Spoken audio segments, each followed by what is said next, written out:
What if your brain's job isn't to remember everything, but to forget almost all of the experience that you have on a day-to-day basis? Well, that's exactly what Professor Charan Ranganath argues in his wonderful new book, Why We Remember. In this book, he shows us that we need to stop thinking of our brains as sponges that just absorb all of the details around us, and instead to think of them like a selective filter. Rather than catching every detail, every element of our experience, it lets most of the details fade away, keeping only the parts that are most meaningful to our survival and ongoing flourishing. And in this episode, I'm going to review Professor Ranganath's book and show you why your memories are less like photographs or playing static snapshots of life, and instead they're more like abstract paintings that are being constantly updated.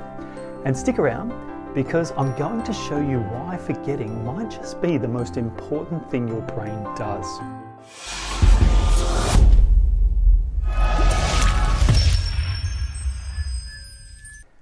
G'day, my name's Luke Rowe and I'm a university lecturer and researcher who specialises in evidence-based teaching and the science of learning. And in today's episode, I'm going to discuss with you some of the big ideas that I've gotten out of this wonderful and scientifically rigorous book, Why We Remember, the Science of Memory and How It Shapes Us. It's written by one of the world's leading heavyweights in the neuroscience of memory, Professor Charan Ranganath. And this book is jam-packed with excellent science. But I've chosen to focus on 5 key areas or big ideas because that's just going to make this a more manageable mountain to climb for us. I hope they're valuable and relevant to you, and if you find value in this episode, please hit the subscribe button and the thumbs up for a like. Now, the first big idea that I want to cover is why memory is not like a video camera, but it's instead like a storyteller and a survivalist. So this is arguably the most important single idea that we can extract from Ranganath's book, where he repeatedly argues that memory isn't just for holding on to the past. It's for making sense of the present and guiding us into a brighter future. You see, memory is this dynamic set of systems that continuously operate together. They're constantly updating, they're reordering and reconstructing, and sometimes even fabricating, or what we call confabulating details, to build a much more coherent story of the world and our place and role in it. Now, this means that your brain isn't like a video camera. It's not snapping perfect pictures of the world, and it's more like an improv artist who's projecting their imagination onto the world, filling in the gaps and creating a narrative out of whatever pops into their mind and whatever's lying around in the environment. It makes use of that. One of the pioneering memory researchers and neuroscientists that Ranganath likes to quote is Frederick Bartlett, who said that memory is an act of imaginative reconstruction. And it's worth reflecting on this point for a bit, because it explicitly eschews the idea that memories are retained in this neurological trace that's housed within single neurons or multiple neurons within our brains, what scientists used to call the memory engram. And that would act as a kind of singular repository for where memories are stored, almost like a flash memory drive. And so you could then somehow access that and bring that to mind, just like pressing play on a video recorder. But it's not the case. Right? Memory is a living, malleable reconstruction, imaginative reconstruction of reality.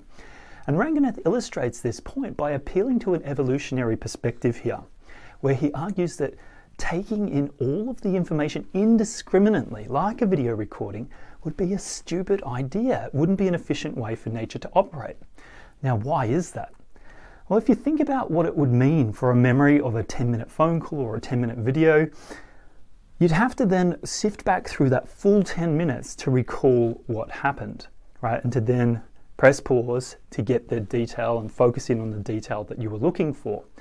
So it'd be a very inefficient way to sift back through a video experience or a conversation.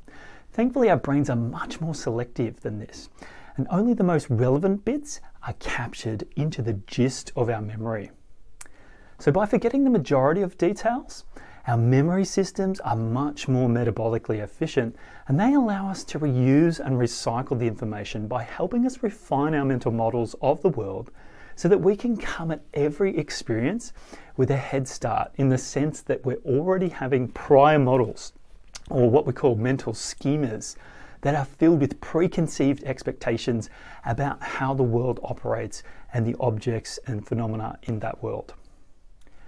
And for those of you who are unfamiliar with the idea of a schema are basically mental frameworks or larger concepts where you have smaller concepts nested within them. They capture a whole lot of information, act as organizing mechanisms to help us efficiently and accurately process, store, and interpret information, and even to then go across into our schema, just like walking into a library that's sorted alphabetically, and find efficient ways to extract and retrieve that information.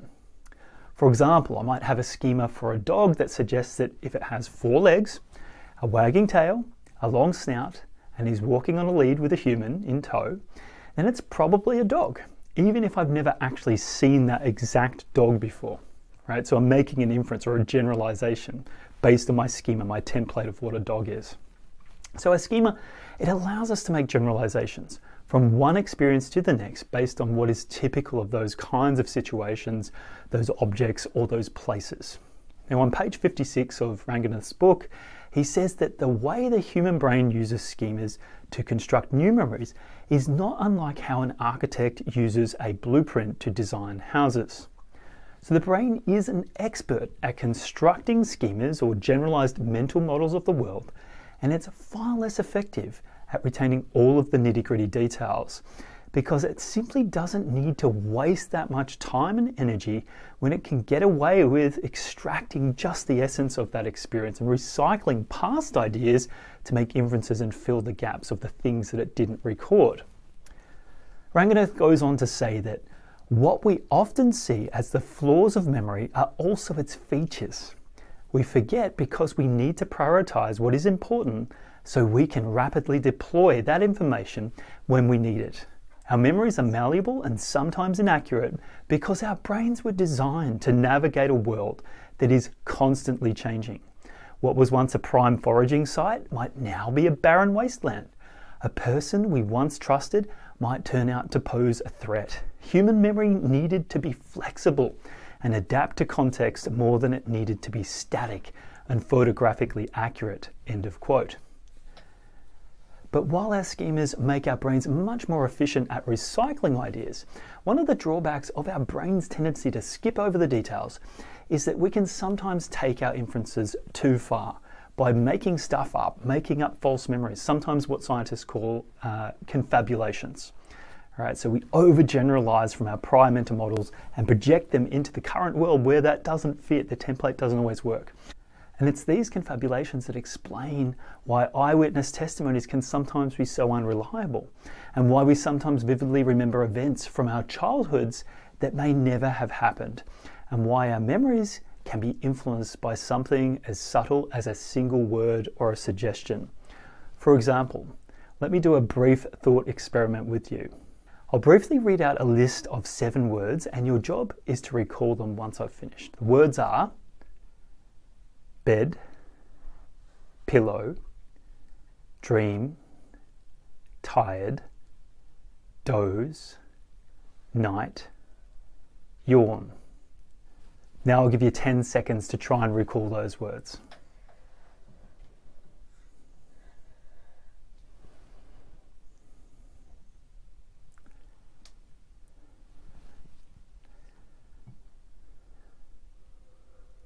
Now for some of you, you would have recalled the word sleep, and that would have been a false recollection. And why is that? Because it's part of our overall schema around this whole idea of sleeping and being tired.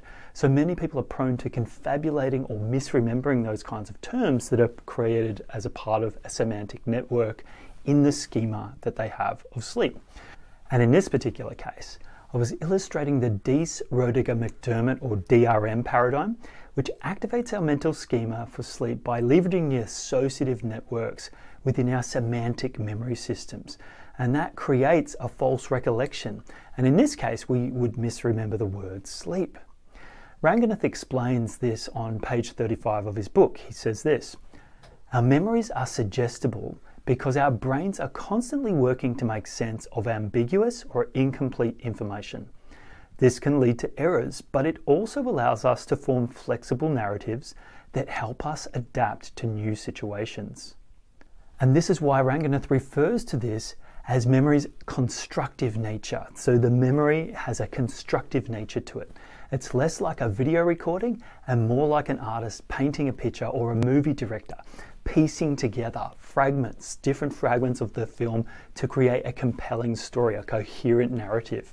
And this means that instead of mindlessly navigating our environments, we can safeguard against making faulty inferences by being highly aware of why we are engaging in a particular activity and what we want to learn from our experiences. Doing so allows us to learn more by guiding our attentions with our intentions. It also ensures that we are more likely to have a richer and more meaningful experience as a result of this mindful approach to making memories. In fact, I'll finish this section with one of my favorite quotes from the book, where Ranganath so eloquently suggests that memory is less like a photograph and more like a painting. Now, the second big idea, which is closely related to the previous idea, is that our brains are the product of an evolutionary trade-off between flexibility and stability. And this stability-flexibility trade-off can help us understand why our brains tend to prioritize meaning over accuracy. Now, think of your memory as a tightrope walker, balancing between two poles. On the one side, stability, which means keeping your memories consistent and unchanging over time. And these are what we call consolidated memories, where they've undergone long-term potentiation and reorganized the structure and very fabric of your brains according to our past experiences. The other side of the tightrope is this notion of flexibility, which allows you to adapt to and update our memories when new information comes in. And this is the part of your brain that is malleable and often referred to by neuroscientists as neuronal plasticity, which is best captured in Llewellyn Singer's famous aphorism, "Neurons wire together if they fire together." Although at least in adults, these neurons don't always wire together, but instead retain a microscopic gap. It's an important gap. It's known as the synaptic cleft, and that's essentially what happens between our circuitry, so that they are not just electrical circuits, but electrochemical circuits. The chemicals cross that cleft, and that's how we get the signaling between different neurons. Now, Ranganath argues that memory is a balance of these two forces of stability and flexibility. Too much stability and you're stuck in the past, unable to learn from new experiences. Whereas if you have too much flexibility, your memories become too chaotic. You're shifting everywhere, you can't even think straight. And all of these new pieces of information are constantly usurping all of the prior information, your prior knowledge. So the trick is, for evolution, was to find a balance between this notion of stability and flexibility. And humans have got that sweet spot at the nexus there, so that we can have our stability, to have stable beliefs and stable mental properties, while still navigating a constantly changing world. So we're highly adaptive in that sense. And that means that there's an extraordinary power in forgetting, because where memory represents stability in the brain, forgetting represents flexibility in our brains, and it helps us to evolve and update our old beliefs and behaviors. Now, let me give you another example. Let's just say that you were always told that the French revolutionary Napoleon Bonaparte was a very small-statured man. That's something I was told. However, you realize when you do a bit of extra reading that he was actually average height for his time. And if your memories were perfectly stable, you'd have a really rough time updating that fact. You'd be resistant to new information. But because your brain's flexible, you're able to integrate that new information into your old faulty belief systems and usurp that faulty old belief system with a new, more flexible belief pattern. So for all the pain that forgetting causes us, when we draw a blank, when we try to remember a name, or if we can't find our keys to our car, the upshot is that forgetting is just as important as remembering, and you can't have the good without the bad when it comes to striking that balance between flexibility and stability in the brain. Let me finish this section with a quote from Ranganath, who explains on page 58. "We often see forgetting as a failure of memory, but it's actually one of our brain's most powerful tools for ensuring that only relevant information rises to the surface." Now, the third big idea is one that I've covered in previous content, and it's about our memory's battle for resources. Simply put, the cost of learning is very high. Now, to contextualize this idea, let me ask you this. Why can't our brains just keep everything that we experience in our environment? All the details, all the information, time-stamped like a video recording. Well, Professor Ranganath explains that the brain's memory systems operate under a very strict energy budget. And you've got to remember that our neocortex, our brains, the outer layers of our brain, are very rich in neurons, 86 billion neurons. Each one is like a tiny little worker that is very energy hungry. They need a lot of fuel to do their job. And if you tried to store every experience, it'd be like running a factory where every worker saves every scrap of material. And you'd end up with a cluttered, inefficient memory system where all the workers were also exhausted because they're constantly using up energy. And instead, your brain performs cognitive triage, right? It decides what's important, what's unimportant, what's worth holding on to, what's not worth holding on to and can be discarded. Ranganath calls this the survival of the fittest memories, where only the memories that are most relevant to predicting the future or shaping your own self-narrative survive. In other sections of the book, Ranganath uses the original terminology of Donald Hebb by referring to the groups of neurons in our neocortex as cell assemblies. And Donald Hebb, or Hebbian learning, he's the founder of this notion of plasticity in the 1940s. And it's these cell assemblies that he suggests are analogous to mini democracies, where voting blocks or key constituents sit in the parliamentary system of your brain, and each cell assembly votes on a particular pattern of activation, and those that can recruit the largest voting block tend to win out in the democratic election, which decides on how to proceed in thought and deed. And this suggests that the cell assemblies in our brains are in direct competition with one another for that limited pool of resources and energy demands. And that points to an even more compelling idea made famous by Professor Richard Dawkins, where the unit of survival in nature is not necessarily the organism itself, but the organism's genes. So even in our own bodies, we have an internal battle for survival where each neuron is trying to compete with the other in tooth and claw, trying to get as much energy as possible. And this has practical implications too, because it means that cells that have less of a voice in our brain's parliament are less likely to win the battle for your attention compared to memories and neurons that have more of a voice in the parliament of your brain. Even when the louder voice is the less accurate memory or the less accurate neuron. And if our brains don't use it, our brains lose it. And that is reflected in inhibitory patterns, or in most extreme cases, and especially as you get older, nerve cell death, which is known as apoptosis. Allow me to quote Professor Ranganath on page 17, where he says, "In memory research, this competition between different memories is called interference. And interference is the culprit behind a lot of everyday forgetting. The key to escaping interference is to form memories that can fight off the competition, and fortunately, we have the capability to make that happen." So that's pretty optimistic. What does he mean by the fact that we have the capability to make that happen? Well, he goes on to explain how to enhance the competitiveness of our neural networks or our cell assemblies by using amplification strategies. And in this case, he talks about the idea of attention and intention. For example, to improve attention, Ranganath suggests that you should make the most important things in your environment stand out and set apart as distinct from other aspects of your environment. See, when we have a nearly unlimited amount of sensory data coming in, competing for our attention, we have to filter out the irrelevant and filter in the relevant information. And one mechanism that tends to grab a hold of our attentional resources is novelty.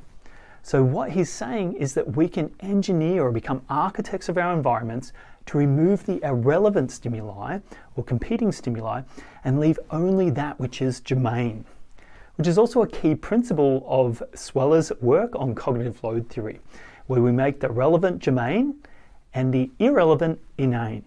For example, if you really want to concentrate on reading a fantastic book such as this, you might want to put on some noise cancelling headphones just so you can filter out the extraneous noise and really focus on the words of the book.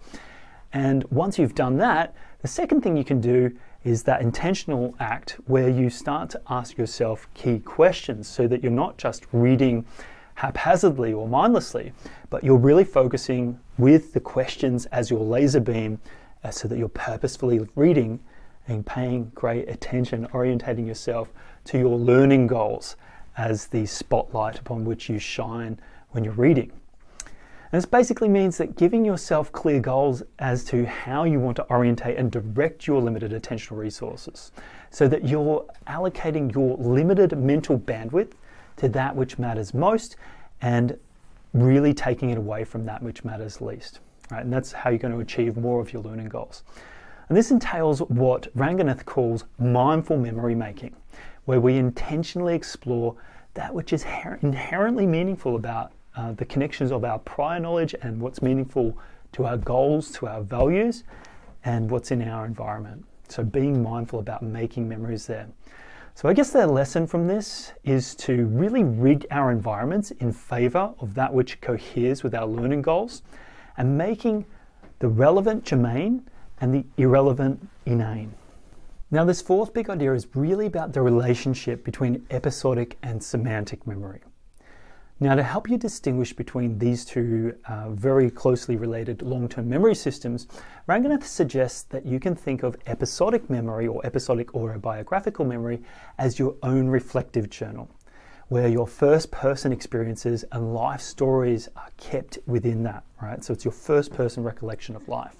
Whereas semantic memory is like an encyclopedia that we carry around with us. These are the factual storehouses of the mind, right? So these are where the semantic networks are of facts and a repository of broader knowledge that's not necessarily about first-person time and place.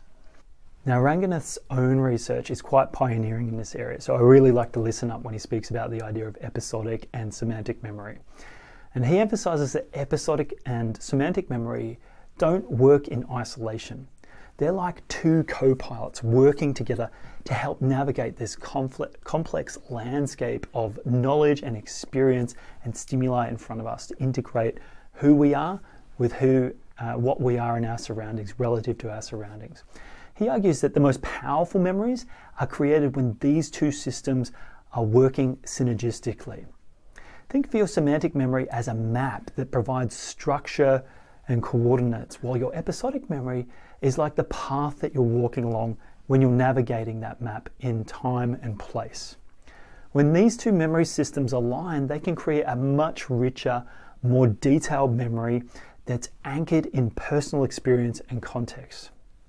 On page 56, Ranganath explains that our most meaningful memories are those that blend factual knowledge with the personal narratives we build around them.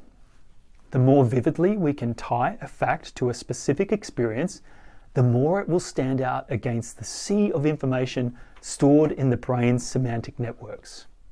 This is why purely rote memorization doesn't work nearly as well as learning that's active and involves concrete experiences, which is not to get confused with Kolb's theory of experiential learning, which is fraught for many reasons which we do not have the scope to go into in this episode. If you want to learn more about that and why the Kolb's experiential learning theory is fraught, please let me know in the comments. We can look at that another time. So let's get back to this idea of the synergistic relationship between semantic memory and autobiographical episodic memory. For example, suppose that you're trying to learn some basic details about the composition and historical context of Mozart's Requiem. You could read the sheet music, read his biographies, and maybe even ask ChatGPT or go into Google. Yet you'd have little to latch onto when it comes to a memory of the awe-inspiring and spine-tingling sensations that you get from listening to that song live or even on a recording. So once you've actually listened to it and personally experienced the song, along with the semantic memories that you've got about the contextual knowledge and biographical knowledge of Mozart, you can triangulate those things and really start to hang each of those memory systems on each other and reinforce and strengthen that memory system, enrich those two memory systems. They can also corroborate or contradict one another, right? So they can become triangulatory mechanisms. As Ranganath puts it on page 78, when memories are grounded in a sensory-rich context, both the hippocampus and neocortex are engaged, linking knowledge with experience. Ranganath invites us into an analogy where he asks us to imagine trying to pinpoint our location on a map using a GPS system with only one coordinate. Now you're going to get close-ish, but you could be off by a few kilometers or a few miles. But when you have 2 or even 3 coordinates, you can triangulate and corroborate your exact position. And he suggests that episodic and semantic memory networks act in a similar way, as in a triangulatory or corroboratory way. And the more sources of information that we can pull in to our memory systems, whether it's through different modes or sensory modalities, different emotions that we feel or facts that we store over time, the more stable and detailed the memory becomes, and the more readily we can identify possible contradictions that don't fit with either memory system. For example, you might know when somebody has modified the notes on a song or ad-libbed the final section of it, right? Ranganath explains this quite, I think, eloquently on page 85. He says, triangulating a memory through multiple sources, sensory, emotional, and conceptual, creates a multi-layered structure that's harder to erode over time. These layers act like anchors, each supporting and reinforcing the other, making the memory more resistant to decay. Ranganath's research suggests that the more personal and multi-sensory a memory is, the more it engages both the hippocampus and the neocortex, weaving together the factual and experiential learning into a single cohesive narrative. And he calls this the fabric of memory on page 92, where semantic knowledge provides the structure and episodic experience or episodic memory provides the texture. And this idea has profound implications for how we learn and retain information. If you want to remember something, don't just read about it. You've got to live it. You've got to experience it, infuse the facts with personal meaning. And as Ranganath says on page 110, when we transform a cold, isolated fact into a part of our personal story, we are weaving it into the very fabric of who we are. The memory becomes not just something we know, but something we feel, and in a very real and literal sense, the memory becomes a part of who we are, of our identity. So if you're trying to remember a scientific concept like Newton's laws, you might want to set your textbook aside for a few moments, just to jump on a skateboard and see how it feels when those laws of inertia start to kick in. As you try and change direction, you're going to start to appreciate those laws more. Or if you're advanced, you could do a kickflip. Try looking at that in relation to inertia and gravity. Now, since you've spliced your episodic and your semantic memory networks together, Newton's laws aren't just lines of writing or equations in a textbook anymore. They're part of your world, your first-hand experience of your world. They're part of your body's embodied learning and your emotional state. And this is what Ranganath is saying about this idea of creating a contextual web of information so that really we can enrich our memory systems as the episodic and semantic memory systems work and weave together. So what's Ranganath's takeaway from this particular section? Well, memory is more than just a storehouse or a collection of facts. It's a story, a fabric of experience and knowledge. And each of these things, the episodic and semantic memories, they support and enrich one another. And when these different sources are aligned, they create memories that are not only enduring, but also adaptive. As he says on page 123, to remember something forever, make it part of your story and make that story as vivid, emotional, and multi-layered as possible. So the next time you're struggling to remember something, ask yourself this: how can I bring this memory to life? How can I make it more concrete, more real to me? The more real it feels to you, the longer it'll stick with you. Now, the fifth and final big idea that I've got from this book is really about the role curiosity plays in helping us to close information gaps or knowledge gaps. In fact, Ranganath cites the famous psychologist George Lowenstein, who pioneered the field of behavioral economics, and he argued that curiosity is triggered when we discover a discrepancy between what we know and what we'd like to know, a nebulous space called an information gap. And importantly, from Ranganath's perspective, Lowenstein argued that curiosity is more about the motivation to seek information rather than the satisfaction we get in having our questions answered. So in this sense, curiosity sets this up to resolve the discomforts we experience when we generate information gaps. And it's not necessarily a pleasure or reward-seeking process that is resolved when our questions are answered or our curiosities are satisfied with the knowledge gap closing. Ranganath highlights that when our experiences diverge from what we anticipate, our brains respond by boosting attentional resources and augmenting the memory encoding process. He talks about this as our attentional orientating response, and that's mediated by the hippocampal complex and the prefrontal regions in our brain. These two things wake up from their slumber whenever we have a prediction error or an anticipation or expectation that's not met. So that's a dynamic process that primes us for taking in all of the novel details in our environment. And really, that's the whole attention and intention aspect. The intention there is to pay attention to the novelty because our expectations are violated. So there's a detail that we need to zoom in on to recalibrate and update our prior models of the world.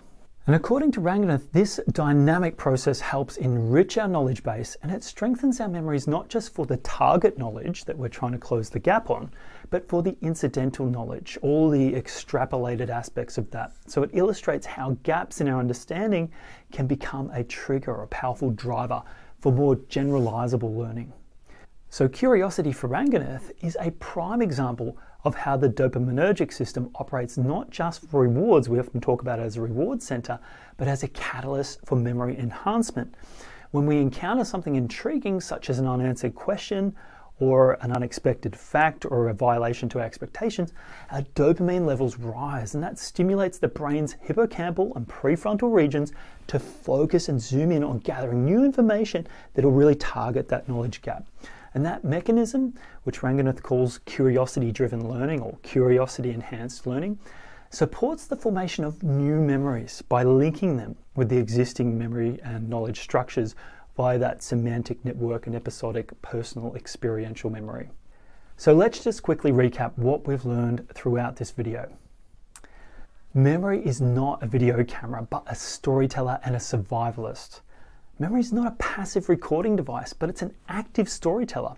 It selectively captures and reconstructs information to help you build a coherent narrative that helps us navigate our world and adapt to the changing world around us.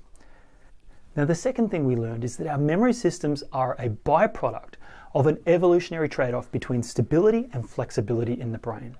Too much stability and we're going to get stuck in the past. Too much flexibility and our memories become chaotic and we can't think straight. Nature has left us at a sweet spot where we have the capacity to be flexible enough to update our beliefs when the world changes or we encounter incorrect information or violations to our expectations, and yet stable enough that we can retain a sense of self in the process of updating our beliefs and our memories. Now, the third point was about memory's battle for resources. Now, learning has a very high cognitive cost to us, and memory is about this battle for limited resources. Our brains tend to prioritize survival of the fittest memories, those memories that contribute most, that are most meaningful, most relevant to guide our decisions towards survival and flourishing. The fourth big idea that we covered was to help improve memories by infusing facts with personal, concrete experiences. The most powerful memories tend to blend the semantic factual knowledge with the personal episodic narratives.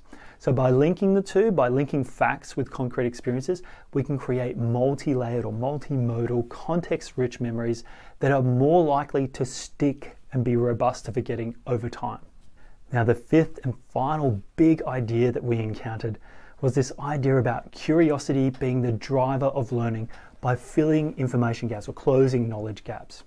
When our expectations are violated, the brain's dopaminergic system flags the discrepancies between our expectations and reality, and it energizes us or it mobilizes us to seek out more information to resolve that discrepancy. And it's not necessarily a reward-driven system so much as an information gathering system or an energizing system to help close those knowledge gaps. So, bringing it all together, what's the overall message that Ranganath wants us to take away from his book, his wonderful book, Why We Remember? Well, I think he wants us to realize that memory is not just a simple storage device. It's a navigation tool for the future. It's the foundation for learning, the basis for relationships and identity, and it's the very fabric of who we are. Our brains are built not to recall every detail of the past, but to build adaptive stories that help us to make sense of the world and guide us through it and our place in it. And that means embracing both the stability of knowing who you are and the flexibility to change that story whenever the opportunity presents. Now, if you've enjoyed this deep dive into this wonderful book, which I highly recommend, then don't forget to hit the like button, share your thoughts in the comments below. I'd love to hear your thoughts. And don't forget to subscribe for more content on the science of learning and evidence-based teaching. So until next time, thank you so much for listening. Keep learning powerfully.